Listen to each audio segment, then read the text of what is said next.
कोई भी सपना साकार करने के लिए सबसे जरूरी है सही कोच का होना। चुनिए एस्पायरिंग वॉरियर्स एकेडमी को और करें अपने Agniveer and defence officer exams का सपना साकार। Download the app now.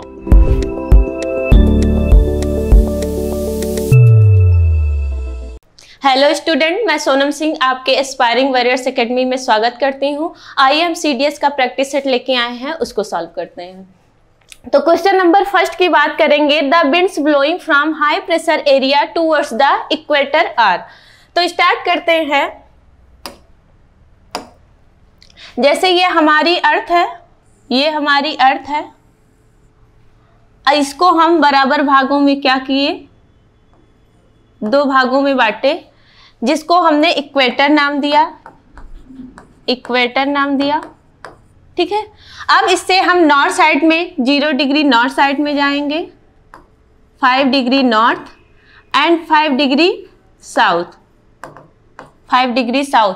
आप लोग जानते हैं कि जो सन रेज होती है वो इक्वेटर पे परपेंडिकुलर पड़ती है। इसका मतलब यहाँ टेम्परेचर क्या होगा, ज़्यादा होगा, और प्रेशर क्या होगा, लो प्रेशर पाया जाएगा। कौन सा प्रेशर पाया जाएगा, लो प्रेशर पाया जाएगा। और जैसे ही फिर हम नॉर्थ साइड में जाएंगे, कहाँ तक जाएंगे, 30 डिग्री नॉर्थ से 35 डिग्री साउथ तक। फिर नॉर्थ साइड में जाएंगे 60 डिग्री नॉर्थ से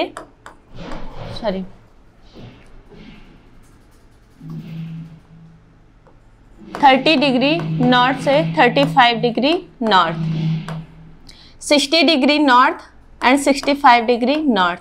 और यहाँ कहाँ पहुँच गए, तो पोल्स पे पहुँच गए नॉर्थ।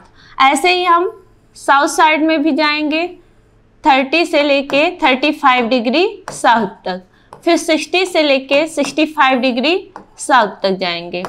ये कहाँ आ गए, साउथ। तो क्या होता है, ये यहाँ प्रेशर कैसा है, यहाँ लो प्रेशर है, यहाँ लो प्रेशर है। क्यों, क्योंकि यहाँ टेम्परेचर क्या है, हाई है। यहाँ से हवाएं गर्म होकर क्या होती हैं, ऊपर उठती हैं, जिससे यहाँ लो प्रेशर जनरेट होता है। और यहाँ कौन सा प्रेशर जनरेट होगा, हाई प्रेशर। फिर यहाँ लो प्रेशर, फिर यहाँ हाई प्रेशर। ऐसे यहाँ हम साउथ साइड जाएंगे, यहाँ हाई प्रेशर हो जाएगा, यहाँ लो प्रेशर हो जाएगा, और यहाँ हाई प्रेशर। इसका मतलब पोल्स पे क्या होता है, हाई प्रेशर होता है। क्यों, क्योंकि यहाँ टेम्परेचर क्या होता है, लो होता है।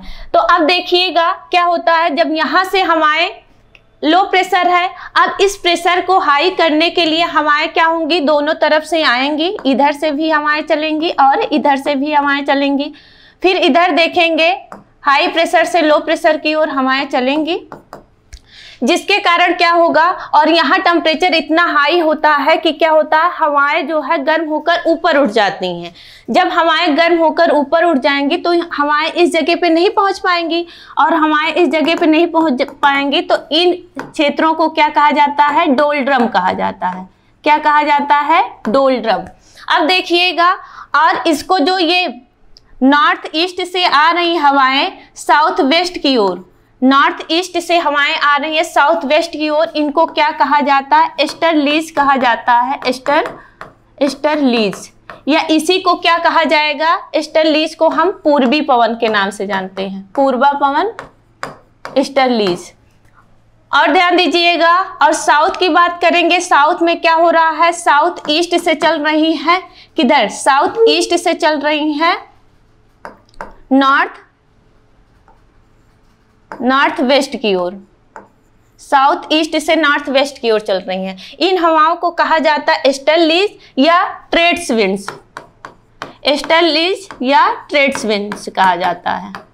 ठीक है। और इसके बाद यहाँ हाई प्रेशर, जब यहाँ हवाएं गर्म होकर ऊपर उठेंगी, यहाँ से हवाएं क्या हो रही हैं, गर्म होकर ऊपर उठ रही हैं, तो क्या होंगी, ऊपर जाने के बाद ये ठंडी होंगी, ठंडी होकर फिर ये क्या करेंगी, कुछ इस साइड से इधर आ जाएंगी, और इधर साउथ वाली हवाएं इधर चली आएंगी। तो कुछ डायरेक्शन इनका कैसे हो जाएगा, इस टाइप से हो जाएगा, जिसको हम बोलते हैं वेस्टर्लीज या पछुआ पवन के नाम से जाना जाता है, पछुआ पवन या वेस्टर्लीज के नाम से जाना जाता है, वेस्टर्लीज के नाम से जाना जाता है। तो आपसे क्वेश्चन पूछा गया, उच्च वायुदाब क्षेत्र से भूमध्य रेखा की ओर चलने वाली पवनें होती हैं। आप देख रहे हैं यहाँ क्या है, हाई प्रेशर है और यहाँ क्या है, लो प्रेशर, और ये वाला पार्ट क्या है, इक्वेटर है। तो हाई प्रेशर से हमारे जो लो प्रेशर की ओर चल रही हैं उन हवाओं को क्या कहा जाता है, तो आप देख रहे हैं इन हवाओं को हम क्या बोलते हैं, ट्रेड विंड्स बोला जाए या ईस्टर्लीज। तो ऑप्शन में देखते हैं, एक में दिया गया है वेस्टर्लीज, एक में ट्रेड्स विंड्स मानसून पवन, और उसके बाद सी विंड्स कहा गया है। तो आपका राइट आंसर क्या हो जाएगा, आपका राइट आंसर हो जाएगा ट्रेड्स विंड्स। चलिए नेक्स्ट क्वेश्चन की बात करते हैं। नेक्स्ट क्वेश्चन में दिया गया, दीर्घ रेडियो तरंगे पृथ्वी के किस सतह से परिवर्तित होती हैं, पृथ्वी के किस सतह से परिवर्तित होती हैं। देखिएगा ये हमारी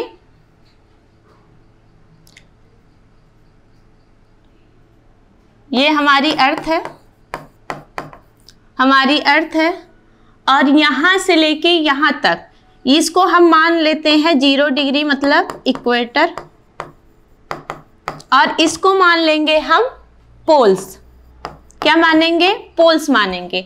अब हम 0 डिग्री से, और इस एटमॉस्फेयर को क्या नाम दिया जाएगा, इसको ट्रोपोस्फेयर कहा जाता है। क्या नाम दिया जाता है, ट्रोपोस्फेयर, ट्रोपोस्फेयर। और जो सबसे ऊपरी सीमा होती है क्षोभ मंडल की, उनको ट्रोपोपाज कहा जाता है, ट्रोपोपाज, ट्रोपोपाज, या इसी को हिंदी में बोला जाए तो क्षोभ सीमा के नाम से जाना जाता है। फिर उसके बाद आएगा आपका स्ट्रेटोस्फेयर, स्ट्रेटोस्फेयर, स्ट्रेटोस्फेयर, और इस रेखा को क्या कहा जाएगा, स्ट्रेटोपॉज, स्ट्रेटोपॉज। अब जब हम इक्वेटर की बात करते हैं, इक्वेटर से अगर हम क्षोभ सीमा की लंबाई की बात करें तो कितनी होती है, हाइट इसकी 18 किलोमीटर होती है। यहीं अगर हम पोल से अगर हम क्षोभ सीमा की बात करें तो 8 किलोमीटर होती है। अगर हम एवरेज डिस्टेंस की बात करें, एवरेज डिस्टेंस की, तो कितना हो जाएगा, 13 किलोमीटर होती है। क्षोभ सीमा की एवरेज लंबाई पूछा जाएगा तो कितनी होती है, पृथ्वी से 13 किलोमीटर होती है। अब देखिएगा यहाँ क्या होता है, यहाँ नॉर्मल लैप्स रेट टेम्परेचर पाया जाता है। कहने का मतलब ये है कि यहाँ टेम्परेचर कितना होता है, -50 डिग्री सेल्सियस होता है। जैसे ही हम स्ट्रेटोस्फेयर में जाते हैं, स्ट्रेटोस्फेयर में जाएंगे तो यहाँ टेम्परेचर फिर इंक्रीज करेगा, कितना हो जाएगा, 0 डिग्री सेल्सियस तक हो जाएगा। फिर स्ट्रेटोस्फेयर के बाद हम आ जाते हैं मीजोस्फेयर पे। मीजोस्फेयर, यहाँ क्या होता है, एक बार टेम्परेचर फिर क्या हो जाएगा, -100 डिग्री सेल्सियस, मतलब यहाँ टेम्परेचर बहुत कम हो जाएगा। फिर उसके बाद आ जाएंगे आयनोस्फेयर पे। आयनोस्फेयर पे क्या होता है, टेम्परेचर बहुत ज़्यादा बढ़ता है, लगभग कितना 1000 से लेके 1400 डिग्री सेल्सियस तक। अब हम क्वेश्चन पढ़ते हैं, दीर्घ रेडियो तरंगों की बात किया गया है। इसके बाद कौन सा आ जाएगा, एक्सोस्फेयर आ जाएगा, एक्सोस्फेयर। अब आप लोग जानते हैं कि जो ट्रोपोस्फेयर होता है, यहाँ गैसों का क्या पाया जाता है, मिश्रण पाया जाता है, गैसों का मिश्रण पाया जाता है, जिसके कारण क्या होगा, जलवाष्प की मात्रा ज़्यादा होगी। जलवाष्प की मात्रा ज़्यादा होने के कारण क्या होता है, यहाँ सारी मौसमी घटनाएं होती हैं, मौसमी घटनाएं होंगी। फिर उसके बाद आते हैं हम स्ट्रेटोस्फेयर पे, जिस पे आप जानते हैं कि ओजोन की क्या पाई जाती है, ओजोन गैस पाई जाती है, ओजोन गैस पाई जाती है, जिसके कारण यहाँ क्या होता है, टेम्परेचर ज़्यादा होता है और यहाँ मौसम साफ होंगे। क्या होंगे, मौसम साफ होंगे, इसके कारण यहाँ क्या होता है, एरोप्लेन वगैरह यहीं उड़ते हैं। फिर उसके बाद मीजोस्फेयर पे जाएंगे। मीजोस्फेयर में -100 डिग्री सेल्सियस टेम्परेचर होता है और यहाँ मेट्रियर्स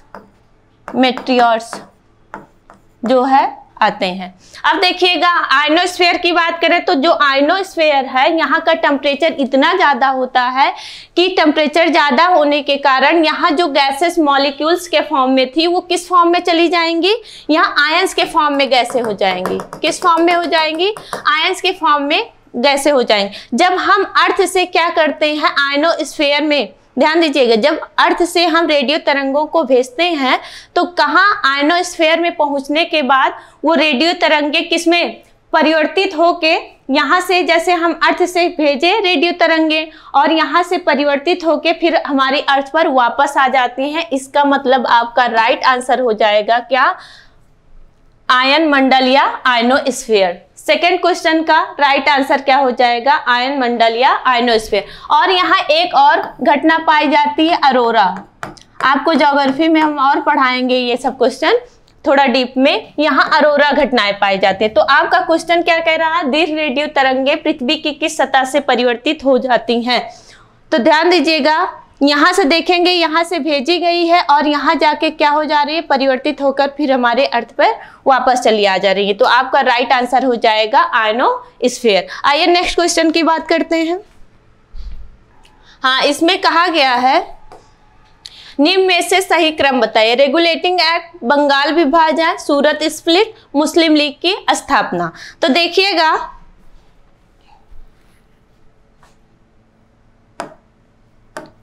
यहाँ बात करें रेगुलेटिंग एक्ट कब आया था, 1773 में।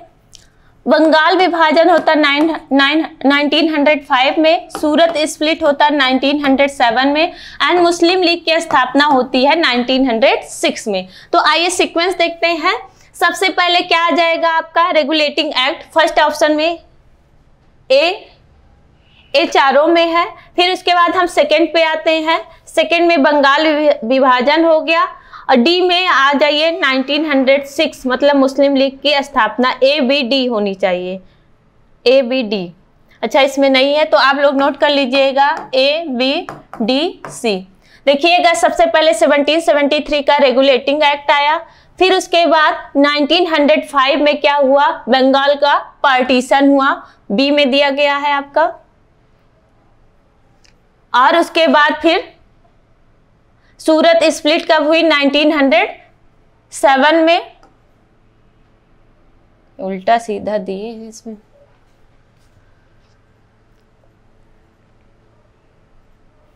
रुकिएगा भाई।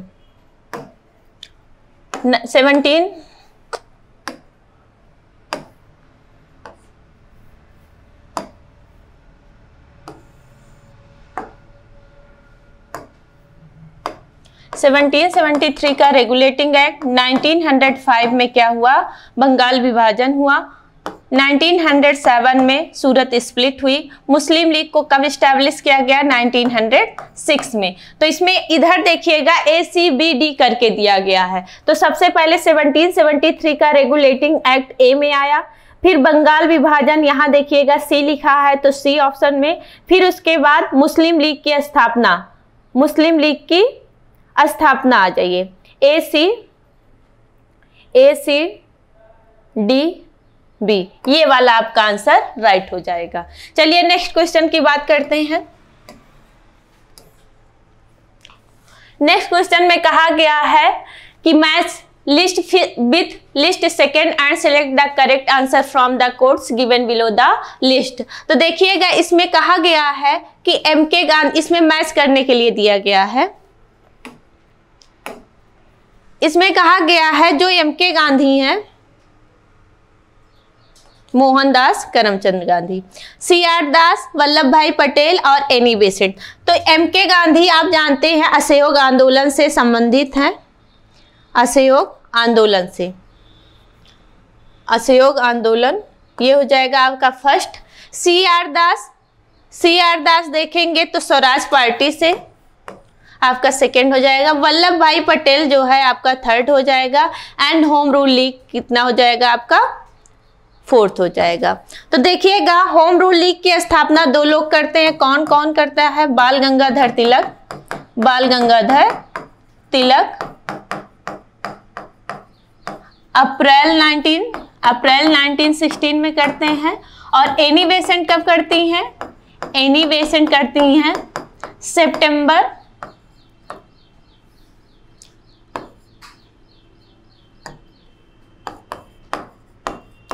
एनी बेसेंट करती हैं सितंबर 1916 में। अब देखिएगा बारडोली जो सत्याग्रह हुआ था इसमें सरदार वल्लभ भाई पटेल को कौन सा टाइटल मिला था?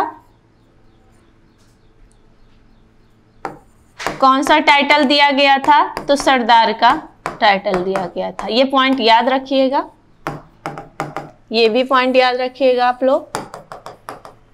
फिर उसके बाद CR दास हो गए, वल्लभ भाई पटेल हो गए, MK गांधी। असहयोग आंदोलन में ही गांधी जी ने क्या किया था? केसर ए हिंद की उपाधि, केसर ए हिंद की उपाधि को त्याग दिया था जो अंग्रेजों के द्वारा इनको दी गई थी।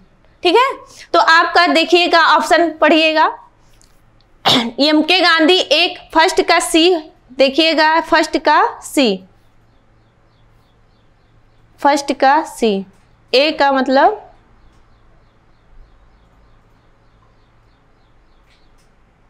अच्छा इधर से ऐसे कि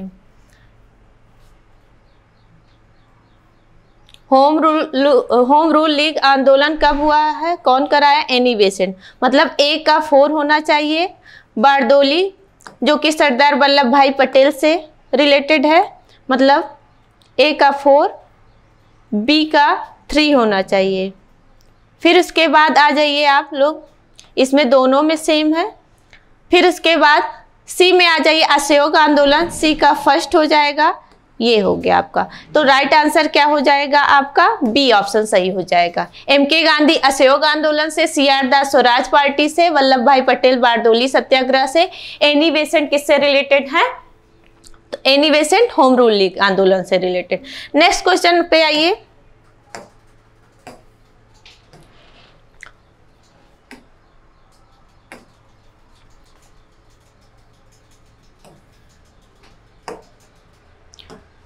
नेक्स्ट क्वेश्चन की बात करते हैं, किस अधिनियम के द्वारा कलकत्ता में सुप्रीम कोर्ट की स्थापना की गई? तो जो 1773 का रेगुलेटिंग एक्ट था, 1773 का रेगुलेटिंग 1773 का रेगुलेटिंग एक्ट था। इस एक्ट के तहत जो है 1774 में क्या किया गया? सुप्रीम कोर्ट की स्थापना की गई, सुप्रीम कोर्ट की स्थापना की गई। इसमें क्या हुआ? एक मुख्य न्यायाधीश थे, मुख्य न्यायाधीश कौन थे? Elijah Impey. 3 अन्य न्यायाधीश थे, लेमेस्टर,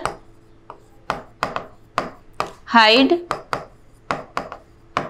और चैम्बर। लेमेस्टर, हाइड और चैम्बर 3 अन्य न्यायाधीश थे।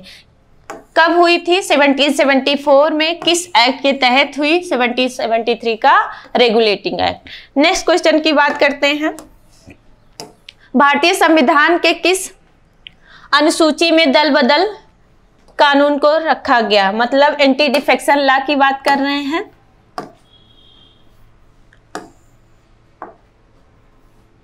Anti defection law. सबसे पहले आपको पता होना चाहिए शेड्यूल कौन सा था, मतलब अनुसूची कौन सी थी? तो 10। और किस कॉन्स्टिट्यूशन अमेंडमेंट एक्ट के द्वारा जोड़ा गया था ये? तो 52nd कॉन्स्टिट्यूशन अमेंडमेंट एक्ट 1985 के द्वारा जो है एंटी डिफेक्शन लॉ को जोड़ा गया। चलिए नेक्स्ट क्वेश्चन, इसमें देखिएगा आंसर कौन सा हो जाएगा? ए ऑप्शन सही हो जाएगा। भारतीय संविधान में दल बदल विरोधी कानून को किस अनुसूची में रखा गया है? तो ऑप्शन नंबर ए हो जाएगा।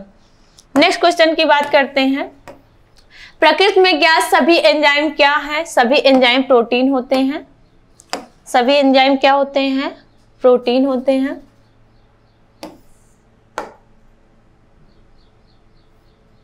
सभी एंजाइम क्या हो जाएंगे? प्रोटीन हो जाएंगे। ठीक है, अब देखिएगा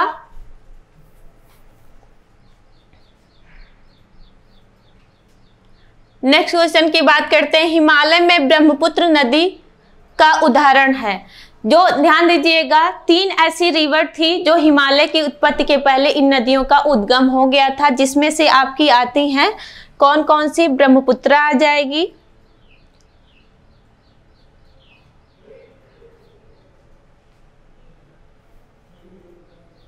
ध्यान दीजिएगा पूर्ववर्ती नदी हिमालय में ब्रह्मपुत्र नदी का उद्गम है, ब्रह्मपुत्र आ जाएगी। और कौन सी आ जाएगी? सतलज।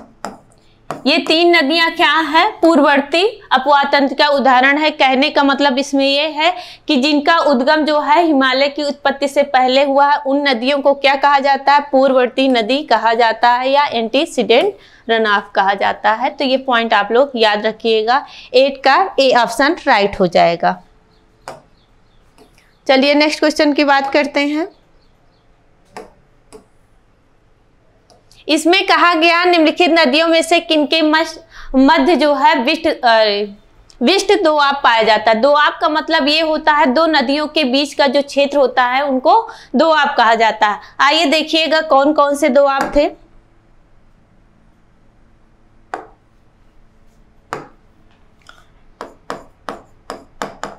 सिंधु सागर दोआब एक है,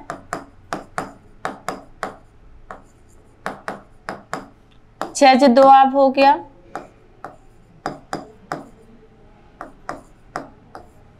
रचना दोआब हो गया,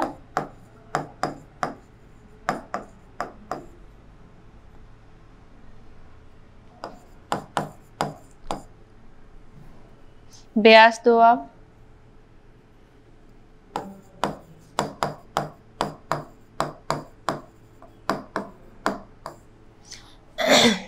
और विष्ट दोआब, विष्ट दोआब।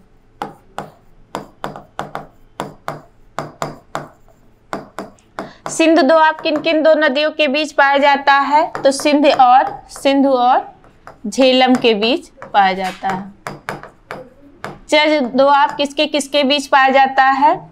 झेलम और चेनाब के बीच। रचना दोआब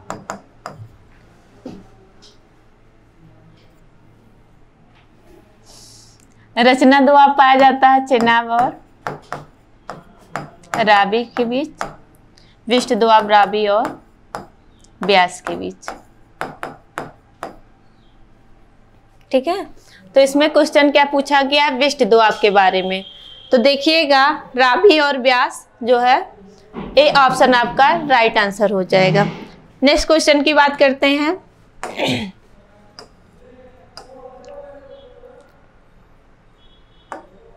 आपसे पूछा गया है राष्ट्रीय किस अनुच्छेद के अंतर्गत भारत के राष्ट्रपति द्वारा राष्ट्रीय आपात की घोषणा की जाती है। तो आइए देखते हैं नेटिव इमरजेंसी के बारे में।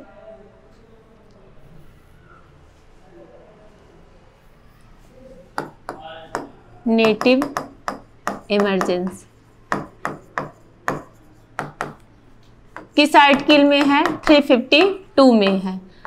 पहले क्या था? पहले ये था कि 3 आधार पर लगाए जाते थे। युद्ध के आधार पर, वायु आक्रमण के आधार पर, और जो है आंतरिक विद्रोह के आधार पर। आंतरिक विद्रोह के आधार पर।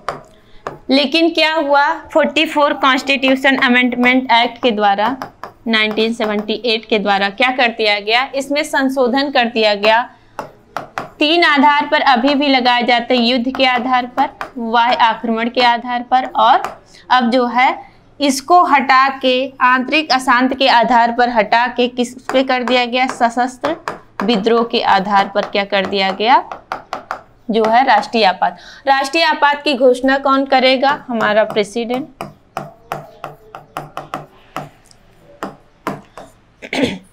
अभी तक कितनी बार जो है राष्ट्रीय आपात लगा है? 3 बार लगा है। बिना पार्लियामेंट के अनुमति के कितने दिनों तक राष्ट्रीय आपात लगा रह सकता है? तो 1 मंथ तक। मैक्सिमम देखा जाएगा तो मैक्सिमम कितने दिनों तक लगा रह सकता है? अगर हमको पार्लियामेंट से परमिशन मिल गई तो कितने दिन तक लगा रह सकता है? 66 मंथ तक। और अगर मिनिमम की बात कर रहे हैं, मिनिमम कितने दिनों तक लगा रह सकता है परमिशन मिलने पर? 6 मंथ पर। और मैक्सिमम की बात करेंगे तो कोई फिक्स टाइम नहीं है, तो देखिएगा किस आर्टिकल में जो है राष्ट्रीय आपातकाल की घोषणा की गई है, तो आर्टिकल 352 में। ध्यान दीजिएगा, क्वेश्चन पूछा जाएगा नेटिव इमरजेंसी किस आर्टिकल में है? 352 में है। किस आधार पर लगाया जाता है? तो अगर देखा जाए ओरिजिनल कॉन्स्टिट्यूशन में तो 3 आधार पर था, एक युद्ध के आधार पर, वायु आक्रमण के आधार पर, आंतरिक अशांत के आधार पर। लेकिन फिर 44 कॉन्स्टिट्यूशन अमेंडमेंट एक्ट 1978 के द्वारा क्या कर दिया गया? इसमें आंतरिक विद्रोह को हटा के क्या जोड़ दिया गया? सशस्त्र विद्रोह। अभी तक कितनी बार लगा है? 3 बार लगा है। अगर पार्लियामेंट अनुमति नहीं दिया है तो कितने दिनों तक लगा रह सकता है? 1 मंथ तक। और अगर पार्लियामेंट अनुमति दे दिया है तो उसके बाद मिनिमम कितना होगा? 6 मंथ। और मैक्सिमम जो है कोई फिक्स्ड टाइम नहीं है। तो आपका राइट आंसर क्या हो जाएगा? ए ऑप्शन सही हो जाएगा। नेक्स्ट क्वेश्चन की बात करते हैं। गांधी जी को man of 1 man boundary force किसने कहा है? तो सबको पता है, ये तो सिंपल सा क्वेश्चन है, लॉर्ड माउंटबेटन ने कहा है। नेक्स्ट पॉइंट की बात करते हैं। निम्नलिखित में से किस जेल में राजेंद्र लाहिड़ी को फांसी दी गई थी? तो ध्यान दीजिएगा, इनको फांसी क्यों दी गई? एक हुआ था काकोरी कांड। काकोरी कांड कब हुआ था? 1925 को। एक ट्रेन थी जो कि जा रही थी कहाँ से? लखनऊ से सहारनपुर। लखनऊ से सहारनपुर जा रही थी। जो ये चारे के क्रांतिकारी थे उन्होंने क्या किया? इस ट्रेन को काकोरी गांव के पास जो है लूट लिया। काकोरी गांव था लखनऊ से सहारनपुर के बीच में। उसी बीच ये चारे के क्रांतिकारियों ने क्या किया? इन ट्रेन को लूट लिया, जिसमें से 4 को फांसी दी गई थी। उनका नाम पूछा जाता है आपसे कि किसको कहाँ फांसी दी गई थी। तो अगर हम बात करें राम प्रसाद बिस्मिल की, ध्यान दीजिएगा, राम प्रसाद बिस्मिल की बात करें, राम प्रसाद बिस्मिल को कहाँ फांसी दी गई थी? गोरखपुर में। ठीक है। गोंडा में किसको दी गई थी? राजेंद्र लाहिड़ी को दी गई थी। फैजाबाद में किसको दी गई थी? जी यार, इसको हटा देना। कहाँ से हटेगा? अच्छा, इसको। यहाँ ध्यान दीजिएगा, आपसे क्वेश्चन क्या पूछा गया है? राजेंद्र लाहिड़ी को फांसी कहाँ दी गई थी? तो आपका राइट आंसर क्या हो जाएगा? सी ऑप्शन सही हो जाएगा। गोंडा में राजेंद्र लाहिड़ी को फांसी दी गई थी। नेक्स्ट क्वेश्चन की बात करते हैं।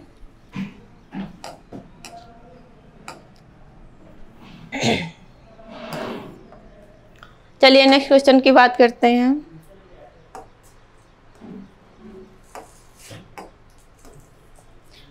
क्वेश्चन पूछा गया, निम्नलिखित में से किसको विधवा पुनर्विवाह कानून के निर्माण में सहायक होने का श्रेय जाता है? ध्यान दीजिएगा, लॉर्ड कैनिंग का शासन था उस टाइम। कैनिंग का शासन था। एक समाज सुधारक थे, समाज सुधारक, जिनका नाम था ईश्वरचंद विद्यासागर। क्या नाम था? ईश्वरचंद विद्यासागर। इन्होंने क्या किया? एक एक्ट पारित किया गया, किसके समय में? लॉर्ड कैनिंग के समय में। एक्ट का क्या नाम था? 1856 एक्ट 15। इसके द्वारा क्या कर दिया गया? विधवाओं को पुनर्विवाह करने की परमिशन मिल गई। तो आपका राइट आंसर क्या हो जाएगा? बी ऑप्शन राइट हो जाएगा। नेक्स्ट क्वेश्चन की बात करते हैं। आपसे पूछा गया, बुद्ध ने अपना अंतिम उपदेश निम्नलिखित में से किसको दिया था? तो सुभद्र को दिया था। बुद्ध ने अपना अंतिम उपदेश किसको दिया था? सुभद्र को दिया था। किसको दिया था? सुभद्र को दिया था। तो आपका राइट आंसर क्या हो जाएगा? सी ऑप्शन राइट हो जाएगा। तो सिंपल क्वेश्चन था। चलिए ध्यान दीजिएगा, त्रिरत्न सिद्धांत सम्यक दर्शन, सम्यक ज्ञान, सम्यक चरित्र के बारे में कौन से धर्म में हमको मिलता है? त्रिरत्न के बारे में जानकारी तो जैन धर्म से जो है हमको इन तीनों रत्न के बारे में जानकारी मिलती है। कौन कौन सा है? सम्यक दर्शन, सम्यक ज्ञान, सम्यक दर्शन, सम्यक दर्शन और सम्यक चरित्र। सम्यक चरित्र के बारे में क्या होता है? जानकारी मिलती है। तो आपका राइट आंसर हो जाएगा सी ऑप्शन। नेक्स्ट क्वेश्चन की बात करते हैं।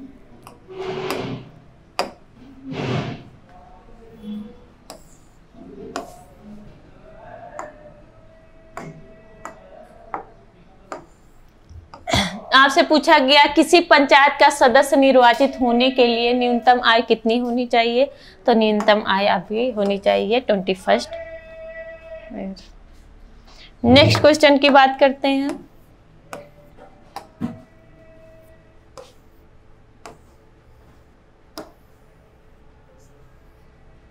हाँ, इसमें देखिएगा मैच करने के लिए दिया गया क्वेश्चन पूछा गया है द्वितीय आंग्ल मैसूर युद्ध, द्वितीय आंग्ल फ्रांसीसी युद्ध, द्वितीय आंग्ल मराठा युद्ध, द्वितीय आंग्ल अफगान युद्ध।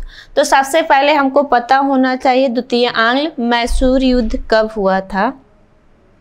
ये आपका पेड़ द्वितीय आंग्ल मैसूर युद्ध की बात कर रहे हैं। तो द्वितीय आंग्ल मैसूर युद्ध कब हुआ है? 80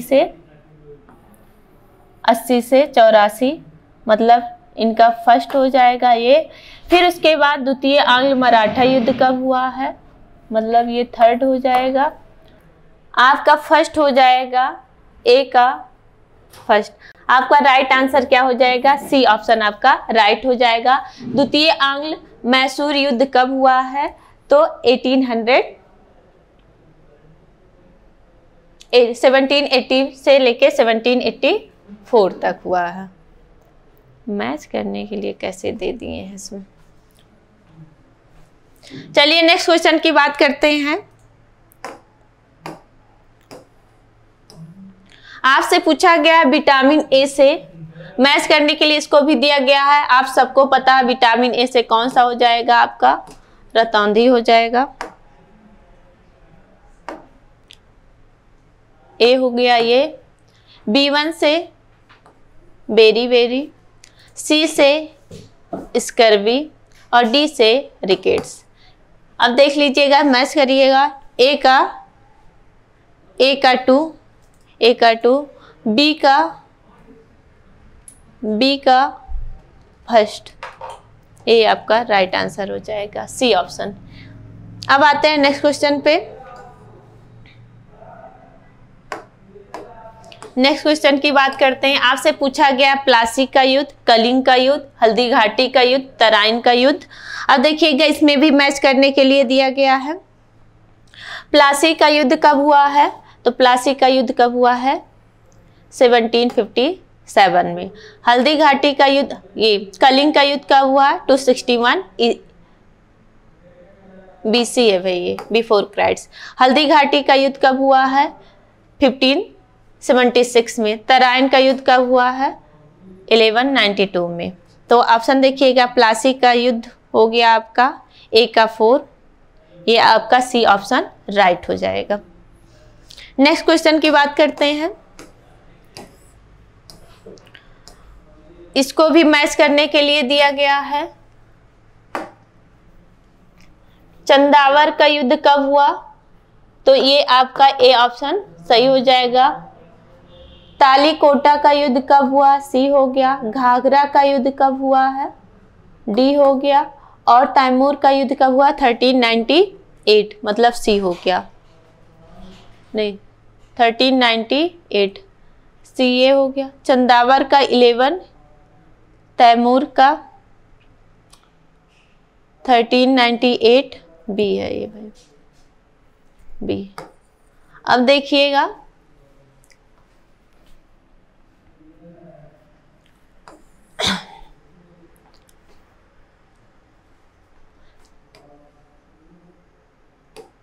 ए का 2 हो जाएगा, ए का 2 मतलब डी ऑप्शन आपका राइट हो जाएगा।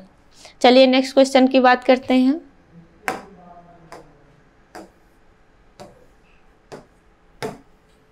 आपसे ये भी मैच करने के लिए दिया गया है, पूछा गया है जो भिलाई है इसको मैच करना है।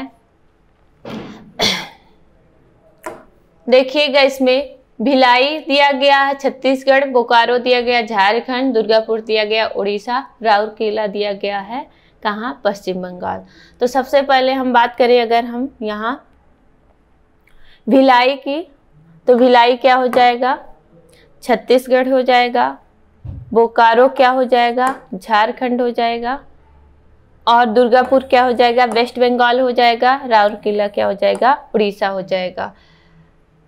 तो ए का फर्स्ट दोनों में दिया गया है, बी का सेकंड भी दिया गया है, दुर्गापुर का वेस्ट बंगाल हो जाएगा, मतलब आपका राइट आंसर क्या हो जाएगा, बी ऑप्शन आपका राइट हो जाएगा, ये आपका राइट हो जाएगा। नेक्स्ट क्वेश्चन की बात करते हैं।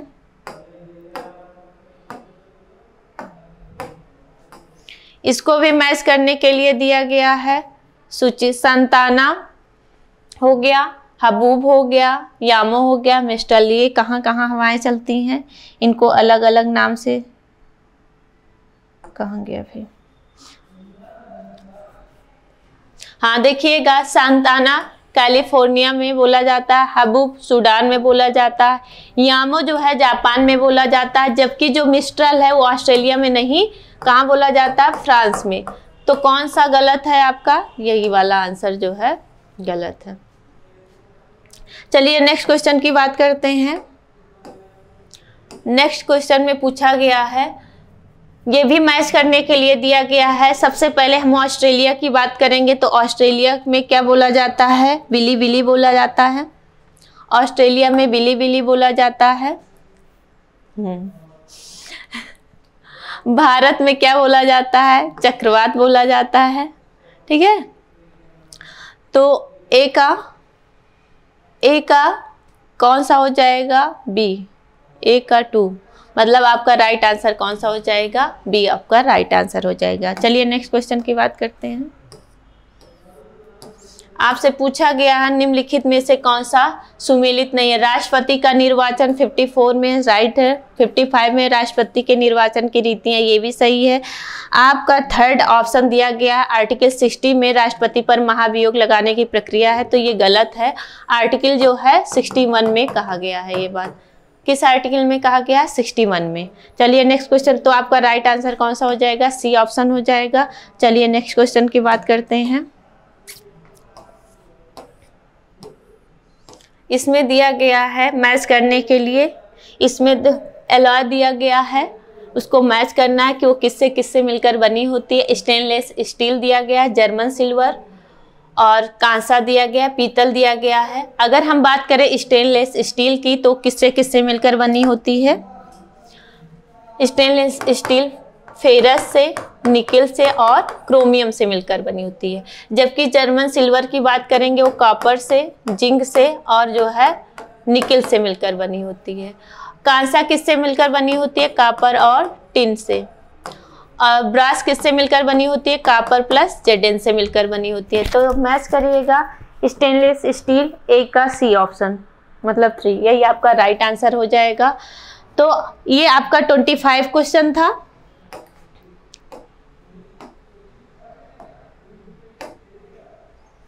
ये आपका 25 क्वेश्चन था। अगर आपको ये क्वेश्चन चाहिए होगा तो आप हमारे टेलीग्राम ग्रुप एस्पायरिंग वॉरियर से जुड़ सकते हैं। तो चलिए ठीक है, थैंक यू एंड जय Hind.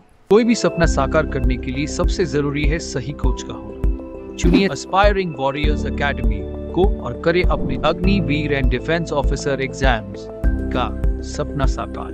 Download the app now.